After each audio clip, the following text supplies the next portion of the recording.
வணக்கம். நான் Ramkumar. GS for tech சேனலுக்கு உங்கள் எல்லோரையும் வரவேற்கிறேன். உங்கள் எல்லாருக்கும் தெரியும், TNPSC CDSC diploma and ITI level எக்ஸாமுக்கு கால்ஃபர் பண்ண போகிறாங்க.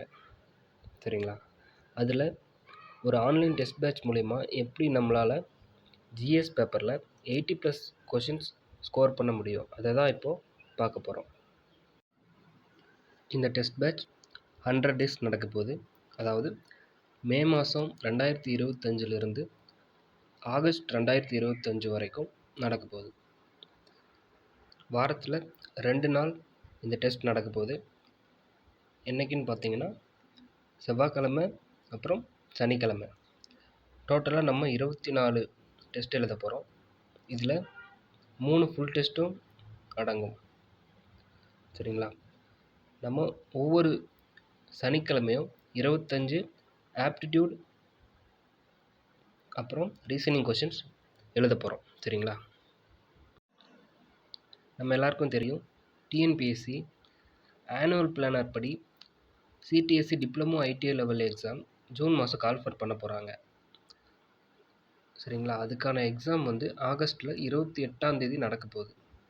சரிங்களா? இந்த கால்ஃபர் மட்டும் இல்லாமல் டிஎன்எம்ஏடபிள்யூஎஸ் அந்த போர்டுக்கான கால்ஃபரும் இந்த வருஷம் வரப்போகுது. 2100 கிட்ட வேக்கன்சி வரதா நியூஸ் பேப்பரில் போட்டிருக்காங்க. சரிங்களா? இந்த எக்ஸாம்ஸ்க்கு 2 பேப்பர் இருக்குது. ஒரு பேப்பர் ஜிஎஸ், இன்னொன்று டெக்னிக்கல். ஜிஎஸ் பேப்பரில் நம்ம நல்லா ஸ்கோர் பண்ணால் தான் நமக்கு ரேங்க்கும் அதிகமாகும். அதே மாதிரி ஃபஸ்ட் டைம் இப்போ தான் இந்த எக்ஸாம் ப்ரிப்பேர் பண்ணி எழுதுறீங்கன்னா உங்களுக்கு கண்டிப்பாக வேலை கன்ஃபார்ம் ஆகணும்னா ஜிஎஸ் பேப்பரில் நல்லா ஸ்கோர் பண்ணியிருக்கணும். இதுக்காக தான் இந்த டெஸ்ட் பேட்ச் கண்டக்ட் பண்ண போகிறோம். சரிங்களா? இந்த டெஸ்ட் பேட்சை நீங்கள் ஏன் செலக்ட் பண்ணணும் அப்படின்றதுக்கான ரீசன் நான் 2024 சிடிஎஸ்சி டிப்ளமோ ஐடிஐ லெவல் எக்ஸாமில் ஜிஎஸ் பேப்பரில் 85 கொஷின்ஸ் ஸ்கோர் பண்ணியிருக்கேன். சரிங்களா? நான் என்னோடய ஸ்ட்ராட்டஜிஸை ஃபாலோ பண்ணி தான் இந்த டெஸ்ட் பேட்சை கண்டக்ட் பண்ண போகிறேன். இந்த எக்ஸாமில் கொஷின்ஸ்லாம் எப்படி இருக்குன்னா, பழைய கொஷின் பேப்பர்ஸை பேஸ் பண்ணி தான் இருக்கும் மேக்ஸிமம் கொஷின்ஸ். ஏன்னா 2024 சிடிஎஸ்சி எக்ஸாம்லேயே பழைய கொஷின்ஸ் நிறையா ரிஃப்ளெக்ட் ஆகிருந்துச்சு.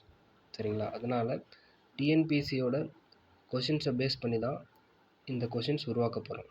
சரிங்களா? அப்புறம் 6th to 12th ஸ்கூல் புக்ஸில் நமக்கு சிலபஸில் என்ன டாபிக்ஸ் இருக்கோ அதிலிருந்து தான் கொஷின்ஸ் எடுக்க போகிறோம். அப்புறம் மேக்ஸ் ரீசனிங் கொஷின்ஸ்லாம் 6 to 10வது ஸ்கூல் புக்ஸில் இருந்தும் ஆர்எஸ் அகர்வால் புக்கில் இருந்தும் எடுப்போம்.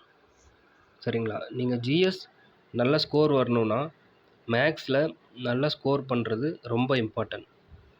நீங்கள் மேக்ஸில் 20+ கொஷின்ஸ் ஸ்கோர் பண்ணியிருந்தாலே ஓவராலாக உங்களோட ஜிஎஸ் ஸ்கோர் 80+ வந்துடும். சரிங்களா? நம்ம கொஷின்ஸை நீங்கள் ரெகுலராக ப்ராக்டிஸ் பண்ணியிருந்தாலே உங்களால் 20+ கொஷின்ஸ் டிஎன்பிஎஸ்சி எக்ஸாமில் பண்ணிட முடியும். சரிங்களா? அப்புறம் கரண்ட் அஃபேர்ஸ். நம்ம டிஎன்பிஎஸ்சியில் முக்கியமான கரண்ட் அஃபேர்ஸ் தான் சிடிஎஸ்சி எக்ஸாமில் கேட்க போகிறாங்க. நாமளும் கொஷின் பேப்பர்ஸில் முக்கியமான கரண்ட் அஃபேர்ஸ் கொஷின்ஸ் தான் எடுத்து கொடுக்க போகிறோம். இந்த டெஸ்ட் பேட்சில் உங்களுக்கு கொஷின்ஸ் எப்படி ரிசீவ் ஆகும்னா, உங்கள் மெயிலுக்கு கூகுள் ஃபார்ம் அப்புறம் பிடிஎஃபாக நாங்கள் சென்ட் பண்ணிடுவோம். சரிங்களா? அந்த லிங்க் மூலமாக நீங்கள் இண்டிவிஜுவலாக கொஷின்ஸ் நீங்கள் ப்ராக்டிஸ் பண்ணி பார்த்துக்கலாம். இல்லைன்னா பிடிஎஃபை நீங்கள் டவுன்லோட் பண்ணி பிரிண்ட் எடுத்து ஓஎம்ஆர் ஷீட்லேயும் நீங்கள் ப்ராக்டிஸ் பண்ணிக்கலாம்.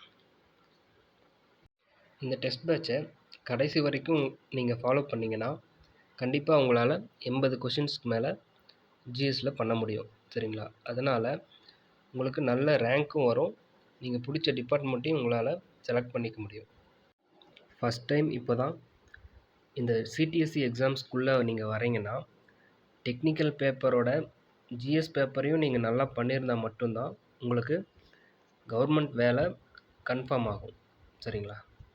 இந்த டெஸ்ட் பேட்சோட ஃபீஸ் 500 தான். இந்த டெஸ்ட் பேட்ச்க்கான டீட்டெயில் ஷெட்யூல் கீழே டிஸ்கிரிப்ஷனில் கொடுத்துருக்கோம். ஜிஎஸ்சில் நல்ல ஸ்கோர் வாங்கணும்னு நினைக்கிறவங்க இந்த டெஸ்ட் பேட்ச்சில் ஜாயின் பண்ணி உங்கள் ஸ்கோரை இன்க்ரீஸ் பண்ணிக்கோங்க. தேங்க்யூ.